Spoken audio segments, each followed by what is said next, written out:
Voltamos com o nosso papo direto, estamos conversando com o Dr. João Cláudio Pereira.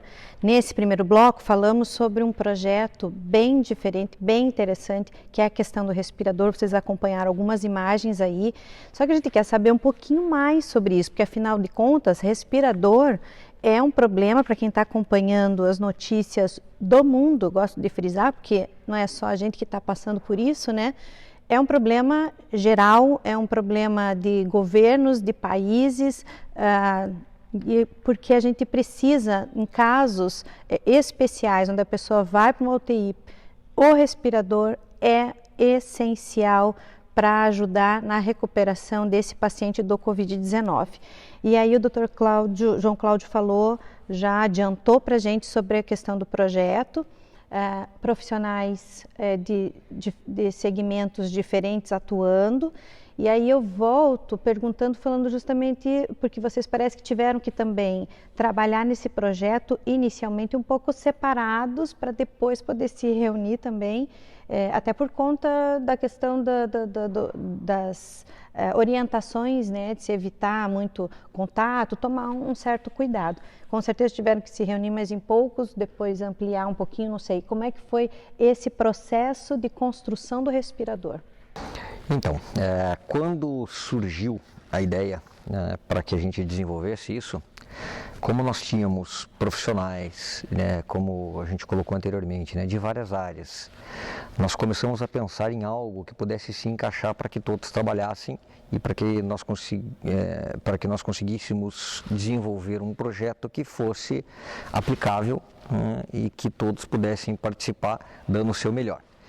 É claro que ele é um projeto paralelo a tudo que nós continuamos fazendo na vida. Então a vida continua, a família continua, os filhos continuam, e a gente vai trabalhando nos momentos aí de folga, né, diferente de alguns outros projetos que aí surgiram, mas que foram projetos institucionais, que foram projetos de empresas, né? Como o nosso projeto foi um projeto sem nenhuma intenção de que houvesse algum tipo de lucro, né, nós acabamos mantendo as atividades diárias. Tá?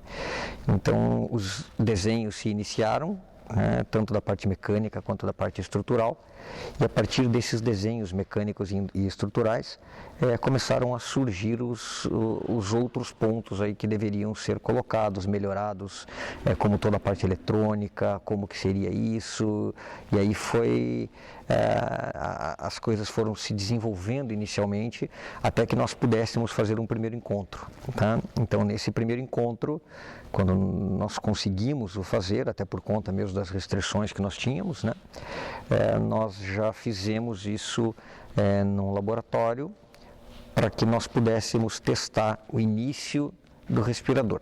Tá?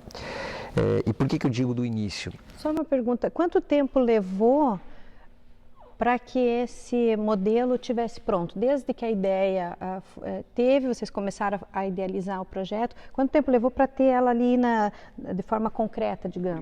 O primeiro modelo que nós fizemos em torno de uma semana, nós levamos para fazer. Tá? Mas é claro que dessa semana em diante a gente vem passando por diversos processos de melhoria, né? De aperfeiçoamento. Então os protótipos foram se modificando, surgiam alguns problemas que eram corrigidos pela equipe para que nós pudéssemos chegar naquilo que fosse o melhor possível, tá? Então, o importante da gente destacar nisso é que quando nós pensamos em fazer um respirador, nós não pensamos de maneira nenhuma em fazer algum tipo de concorrência ou algum tipo de competição com os respiradores industriais que existem hoje, né? São propostas diferentes para propósitos diferentes, tá? É claro que os respiradores industriais, eles demoram muitos anos para o desenvolvimento, o custo de desenvolvimento é extremamente alto e o custo do próprio aparelho também é muito alto, tá? Podendo variar aí de 30 até mais de 100 mil, né? Nós estamos acompanhando notícias aí de respiradores comprados no Brasil acima de 200 mil por unidade, né? Então, nós vemos que o valor realmente é um valor bastante alto. E muito mais do que o próprio valor do respirador, nós temos uma outra dificuldade, que é a operacionalização desse respirador. E por que isso? Para que a gente consiga operar um respirador mecânico, nós precisamos de uma equipe bastante capacitada, treinada para isso. Equipes que já conhecem a fundo o UTI, equipes que vão ser compostas por fisioterapeutas, por enfermeiros, por médicos, por técnicos de enfermagem, enfim, por diversas pessoas que vão atuar frente aos pacientes críticos, aos pacientes graves, né? Quando nós pensamos nesse respirador, nós imaginamos uma situação na qual os pacientes não vão ter acesso às UTIs. E por que não vão ter acesso? Pelo número excessivo de contaminados. Então, nós fizemos um projeto que é muito mais intuitivo do que de um respirador industrial. E por que isso? Porque as pessoas poderiam utilizá-lo numa unidade com menor complexidade. Tá? Tanto as equipes com menor treinamento, quanto em locais com maior dificuldade de acesso. Tá? Então, é claro que o ideal para nós seria que a gente tivesse respirador, né, homologado, respirador produzido pelas grandes indústrias para todas as pessoas. Mas nós vemos aí fora que isso não é possível. Tá?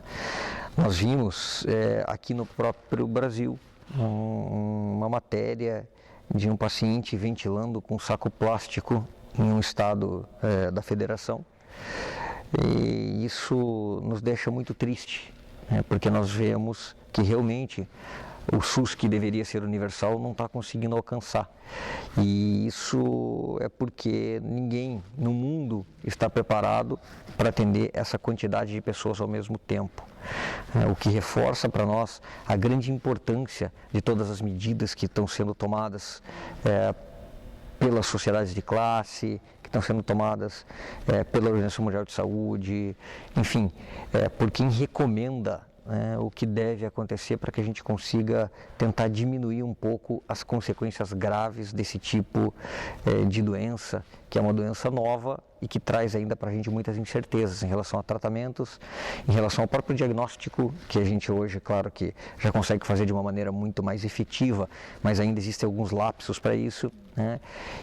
E de que maneira isso vai ter o seguimento dentro de cada instituição, dentro de cada país e dentro do próprio mundo. Nós não sabemos exatamente o que vai acontecer. Ainda é uma coisa bastante difícil. Então, quando nós pensamos em desenvolver o respirador, o nosso intuito principal foi tentar construir algo que pudesse ser barato, com peças facilmente adquiridas nos mercados, né?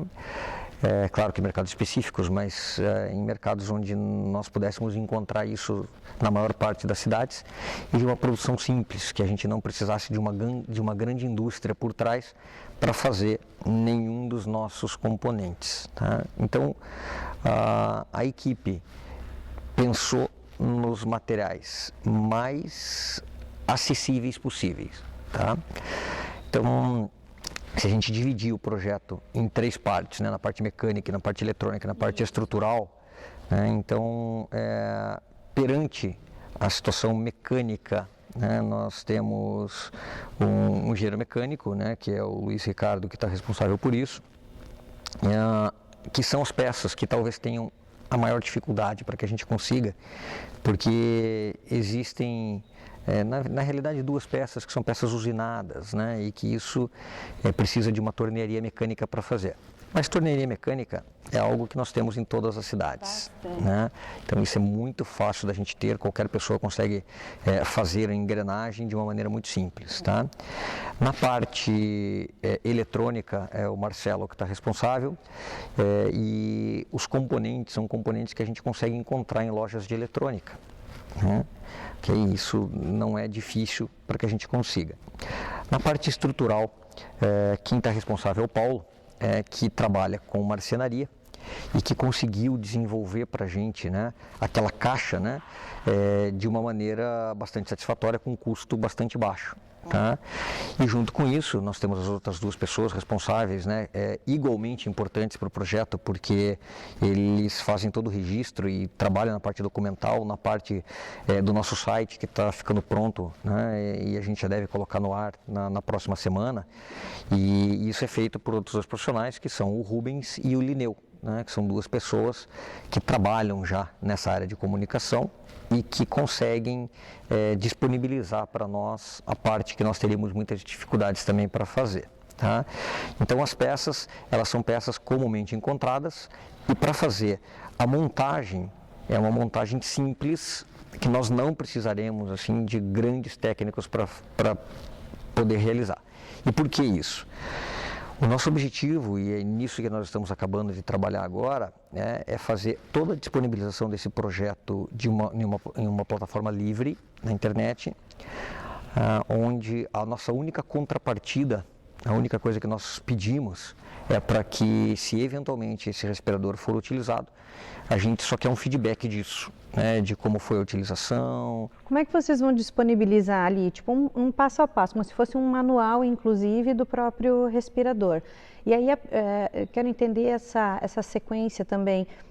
Vamos imaginar, vocês imaginam que quem vai ter interesse por isso? Além de hospitais mesmo, que outros segmentos que de repente podem ter interesse, não sei, de repente uma empresa que queira doar para um hospital, por exemplo, isso também pode ocorrer? O que vocês estão imaginando de público?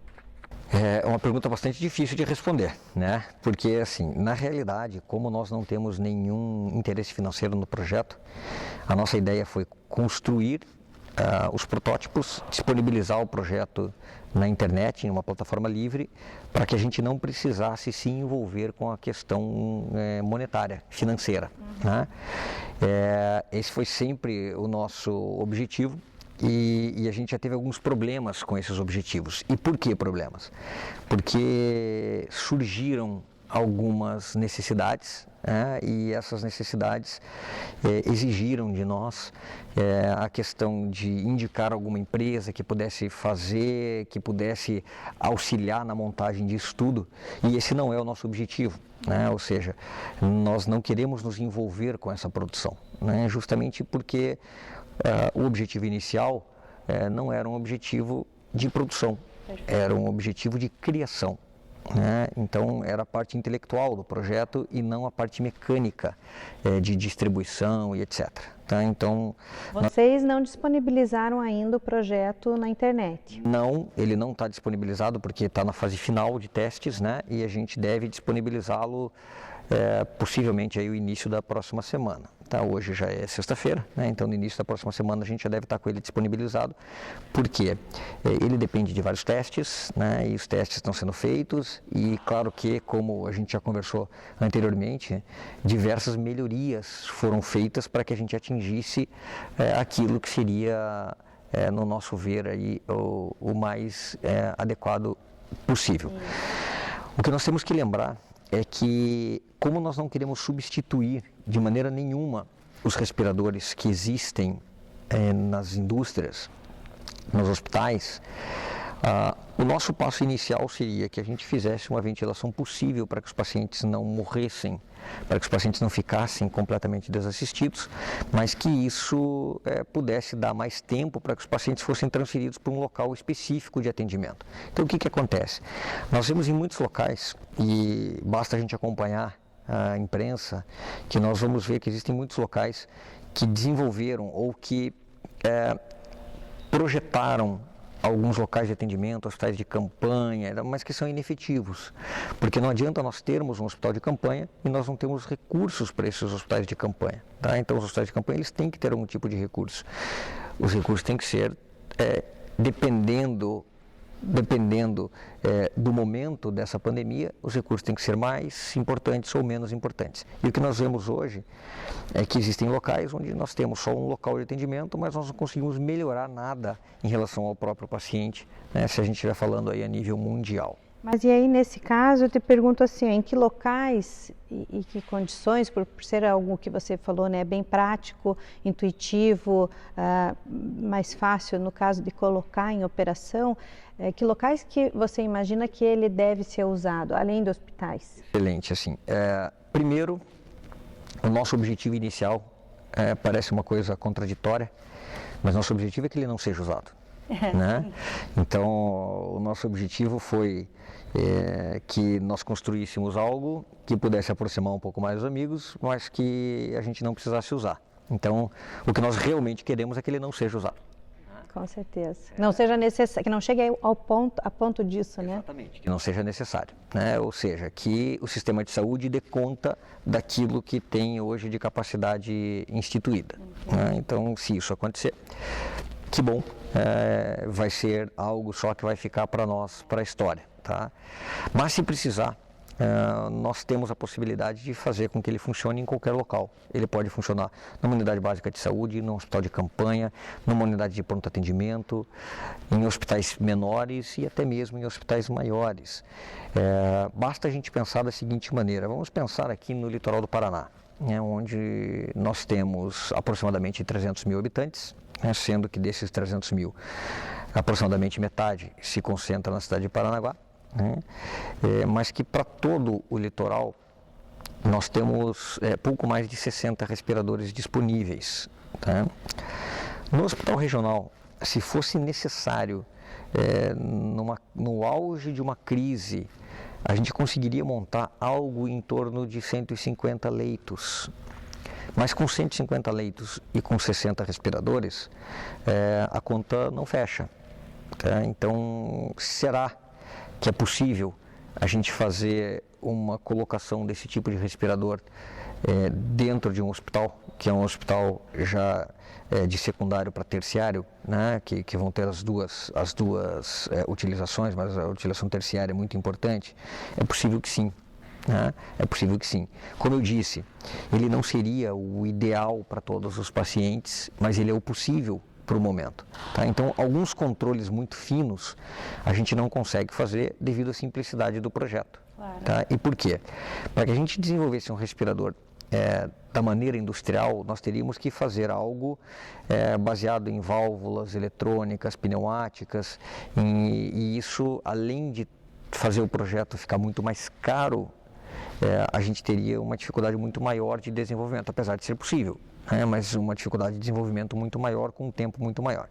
Então nós utilizamos peças que já são utilizadas nos hospitais, em qualquer local que atenda emergência, para que nós pudéssemos simular um respirador e que ele fosse efetivo. E o que os testes laboratoriais nos mostraram, assim, uma efetividade bastante significativa, que a gente vai conseguir, sem dúvida nenhuma, dar uma sobrevida para os pacientes no momento inicial aí da doença. E o projeto, quanto ele ficou, quanto vocês imaginaram depois de todo esse estudo e agora na fase de teste, você já tem uma ideia de quanto ele vai custar no final, para quem quiser fazer? Quanto vai custar? Essa pergunta também, ela é uma pergunta que ela depende de algumas variáveis. Aonde vai fazer, quem que vai fornecer determinado... Exatamente, assim, como tudo isso vai custar. Mas é uma média, doutor. A pergunta que eu respondo é da seguinte maneira: quanto nós gastamos em cada protótipo? Perfeito. Né? Então, eu acho que essa pergunta eu posso responder, perfeito, porque ela é mais fácil, né? Mas nós gastamos entre 500 e 700 reais em cada protótipo. Tá? E nós compramos peças... Eu digo nós para imaginar que um respirador hoje normal, como você disse, né, a partir dos 20 mil reais, então realmente é algo a se pensar mesmo e de repente viabilizar. É um valor bem mais baixo, tá? É um valor bem mais baixo, mas é claro que o valor, para eles conseguir ficar em 500 reais, as peças vão ter que ser adquiridas, mas não podem talvez ser adquiridas na loja, né? Talvez a gente tenha que adquirir numa indústria que vá nos ajudar de alguma maneira, para que a gente tenha uma ideia, né? O motor que nós estamos utilizando é um motor de vidro automotivo, tá? Que é um motor barato, que custa entre 30 e 40 reais, né? O motor. Então veja, um motor que custa 30 a 40 reais, na indústria automotiva, a indústria automotiva ela é uma indústria que tem muitas o controle de qualidade é muito grande, né? Por isso até nós optamos por isso, né? Porque para que ele seja aprovado para a indústria automobilística, ele precisa passar por diversos testes, né? E então nós optamos por isso. E por ser barato, e a gente consegue comprar em qualquer local, né? Então, com o exemplo do motor, em qualquer autopeças nós compramos a peça que nós precisamos para ele. Mas na autopeças é óbvio que o valor vai ficar um pouco maior do que o valor se a gente conseguir comprar isso lá na indústria de fabricação, tá? Mas então nós imaginamos hoje realmente que o custo final do projeto ele deva ficar entre 500, talvez R$1.000, dependendo de onde você for comprar as peças, tá? Mas para nós, né, que doamos o nosso tempo para isso e compramos as peças em mercados mesmo, onde eles já estão disponíveis, nós gastamos, né, a gente já tem vários protótipos, né, mas dependendo do protótipo a gente gastou entre R$500 e R$700 para essa produção. Joia, a gente vai ver se vai ter mais algum detalhe que ficou de fora, mas a gente vai encerrar esse bloco e no próximo bloco você aguarda que a gente vai estar falando um pouquinho mais sobre esse projeto excelente e ainda sobre o trabalho do SAMU, se eles já atenderam alguém que tenha, né, acionado o SAMU por conta até do Covid-19, fica todo mundo curioso, querendo saber, acompanhar, a gente vai falar sobre isso também. A gente volta já.